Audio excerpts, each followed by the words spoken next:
What's going on, guys? It's Cimoooooooo. So today I want to bring to you a discussion on prize support in Yu-Gi-Oh! And the fact that prize support is probably the worst in Yu-Gi-Oh! Than it is of any other major trading card game. Now, this is a very contentious battleground, and a lot of people kind of don't like to talk about this because this is one of the aspects where I feel there's a lot of room for improvement in the Yu-Gi-Oh! Trading card game, but that's exactly why I wanted to discuss it. I want to show you guys the current pricing structure in Yu-Gi-Oh! For something like a YCS level tournament and compare it to some other major trading card games just to show you guys the disparity in the difference of the prize support and how Yu-Gi-Oh! Can further benefit from improving its pricing structure. But before we get into that, hey, if you haven't already, be sure to hit the subscribe button down below and be sure to hit the notification bell so you guys don't miss a single video. So without further ado, let's go ahead and get right into it. So starting off, I want to discuss the pricing structure for a YCS level event because I feel that's a very good middle ground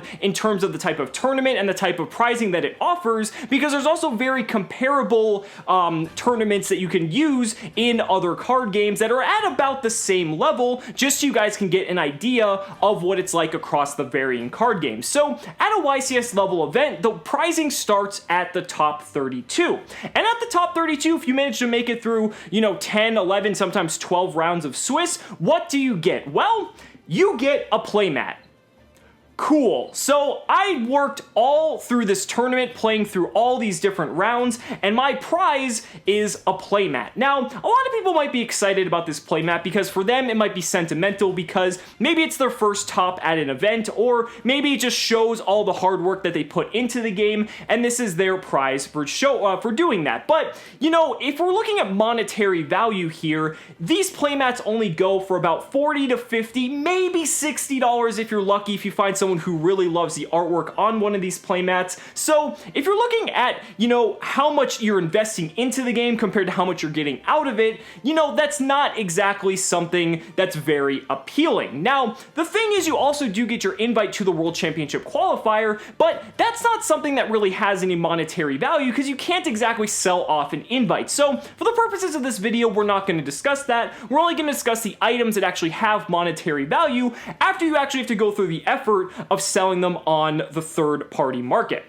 Now, this brings us into the top 16. So if you manage to make the top 16 of a YCS, you not only get the playmat, but you also get a booster box of the latest set. Now, I'm going to be generous and value this at $65 because that's typically what they're going to be selling for at your local game store, or if you buy them online from any of the big retailers who would be selling booster boxes. But even though I'm valuing it at $65, that's a little bit generous because that means you would have to sell the box sealed to someone else who wants it for retail value if you want to get that $65. If you were to open the box and just pretty much sell off the contents, there might be the chance that you pull a money card out of that box, but chances are you're probably not. So actually, if you open the box, you're probably going to get even less than $65 because the chances are you're not really going to make your money back from the cards that are going to be within that booster box unless you're extremely lucky and you happen to pull the best card or best couple of cards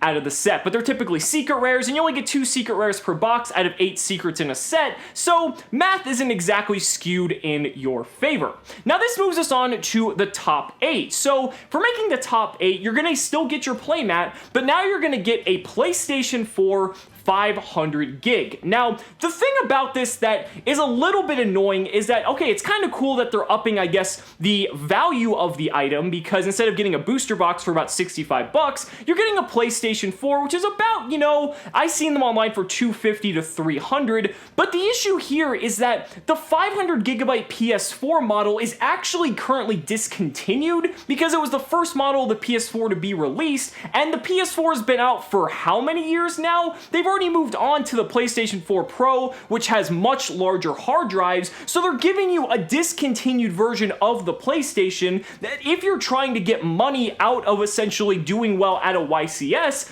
you're not going to have a lot of luck because a lot of people are going to be looking for the newer model of the PlayStation, and they're going to want the newest model that has more memory. They're not going to want the discontinued model unless they're looking to get it for a much cheaper price in comparison. So I think that's, again, even though you're getting a little bit more money, I really just don't like how how that's structured in that way. And now if you move up to 4th place, rather than getting the 500GB model, you at least get a PlayStation 4 Pro 1TB hard drive. So that's worth maybe 50 or $100 more compared to the discontinued model. But again, when you look at this, when you're just adding up the cost of a PlayStation 4 plus a playmat, is that really going to cover the expenses of travel, hotel, and all the effort and time you've invested to try to get this top?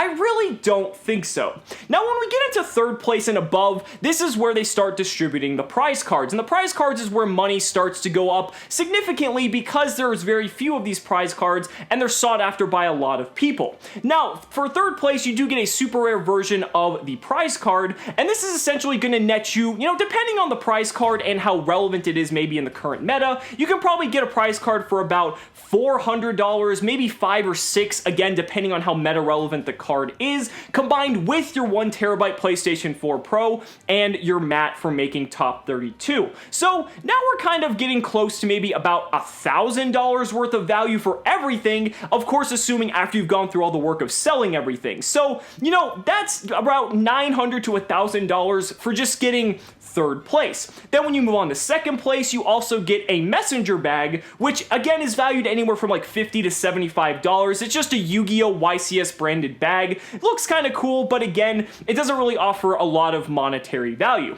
Then when you get 1st place, I think 1st place is probably, and it should be, the best in terms of prizing, because you get an ultra rare version of the prize card, which can go anywhere from like $1,000 to $1,500, because only 1st place is awarded the ultra rare version of the card, meaning it's much more rare in comparison to the super rare versions that 2nd and 3rd place are awarded. But then you also get hotel and flight accommodations to the World Championship qualifier, and it's really hard to put a price tag on that because depending on the distance you're flying from and the hotel that they're putting you up at, that could be valued anywhere from like a few $100s to maybe over $1,000 depending on the length of time, what the flight is. There's a lot of different variables to incorporate in there.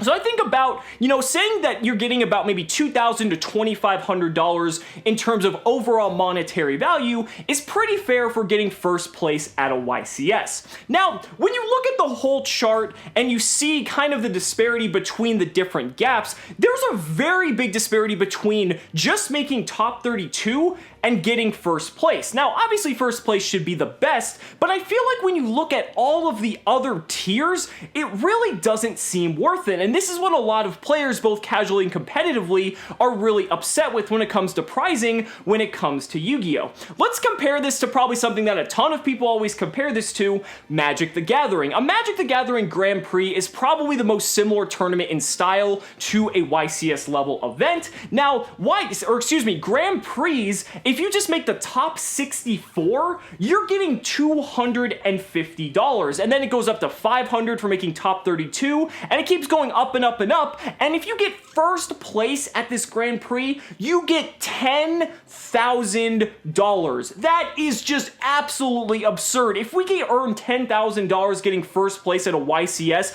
I think that would be phenomenal. But there is one big caveat when a lot of people make this comparison, and that caveat is the fact that to enter a Magic the Gathering Grand Prix, you're typically looking at about $70 US for your entry fee, and you're really only getting something like a promo card and a couple of other throw-ins for that, so you're not really getting that value back for your entry fee compared to a YCS where the entry fee is only $20. So I think this is much more of a high risk, high reward type scenario where, yeah, sure, the entry fee is going to be $70, but you have the potential to win $10,000. So if you really think you're good at the game, this is going to be the ultimate test to see if you can win out.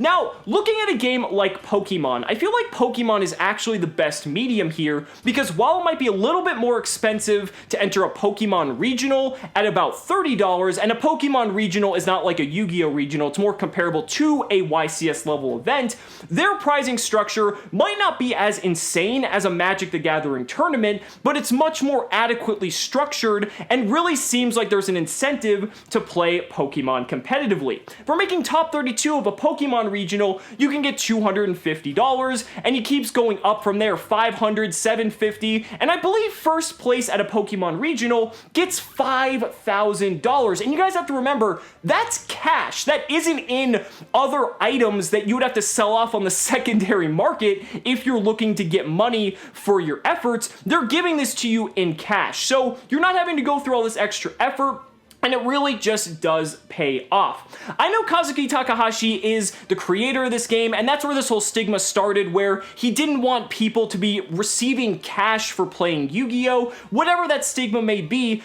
but reality check, it's 2018, and if you want to incentivize people to play the game at a competitive level, I don't think the current pricing structure is adequate enough to really get new players excited about playing the game competitively. The majority of players that are playing competitively now are more so doing it for the glory of the title than the actual pricing support. Wouldn't it be nice knowing if you go into a YCS event that if you make the top 32, you could get $250, which would actually cover, you know, the travel expenses, or maybe the hotel expenses, or, you know, maybe knowing you could at least break even, or maybe make some money for all the time you've invested putting into the game of Yu-Gi-Oh! I know a ton of people that would love to play the game competitively, but they actually don't see a good return on their investment for the amount of time they'd have to allocate to get good at the game, because they don't see the pricing structure as incentive enough for them to want to play at that higher level. And I think that's a shame, because when you look at the Pokemon model, would you pay $10 extra for an entry fee to have the shot of not only getting $250 at the top cut instead of a fucking mat, and the possibility to win $5,000 cash for getting first place? I think that would be absolutely phenomenal, and I think it would be a huge boon for the game for anyone who's maybe a starting player, or maybe a player getting back into the game that wants to start playing more competitively. That's the incentive for you to pretty much draw more players into the game, get much larger turnouts, and get people overall more excited about playing competitive Yu-Gi-Oh! I think Pokemon is more tailored to being a children's card game than Yu-Gi-Oh!, and they're getting cash prizing. So I see that if Pokemon can do it, there's no reason that Yu-Gi-Oh! Shouldn't be able to do it too. But guys, those are just my thoughts. Let me know down in the comments what you guys think about prize support in Yu-Gi-Oh! I'd really love to hear your thoughts and get a good discussion going in the comments down below. So guys, thank you so much for watching the video. Be sure to like the video as always, subscribe to the channel for more amazing Yu-Gi-Oh! Content, and if you found this video informative, consider backing me on Patreon, because just by pledging only $1 a month, you're investing in my ability to continue bringing you amazing Yu-Gi-Oh! Content. So thanks so much again, and we'll see you next time.